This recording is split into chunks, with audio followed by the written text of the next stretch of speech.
Kebakaran hutan dan lahan yang masih terjadi saat ini, pemirsa, terus diwaspadai oleh Manggala Agni dengan menyiagakan sejumlah personil di beberapa daerah yang rawan karhutlah, khususnya di Kabupaten Oki dan Muara Enim.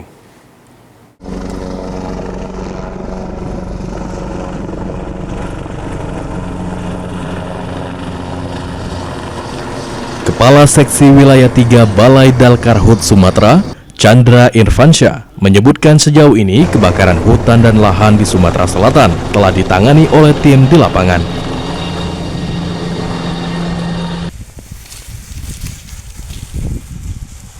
Namun, seluruh tim yang ada seperti di daerah Muara Enim, yakni Sungai Rotan dan Oki, tepatnya Pangkalan Lampam, masih siaga mengantisipasi karhutlah susulan.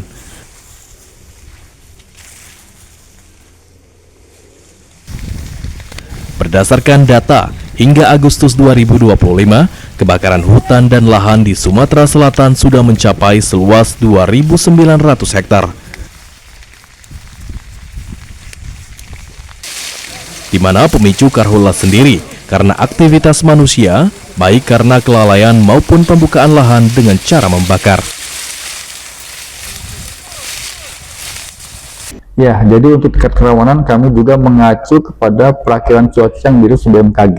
Jadi berdasarkan informasi tersebut, bahwa tahun 2025 ini memang tidak sepanas tahun 2023 karena ada dampak El Nino, tetapi akan relatif lebih kering daripada tahun sebelumnya, tahun 2004. Nah, jadi memang dengan kondisi tersebut, kita Balai Dalkarhut Sumatera, khususnya Daob Manggala Agni, sudah menyiagakan baik personil peralatan untuk mengantisipasi hal tersebut.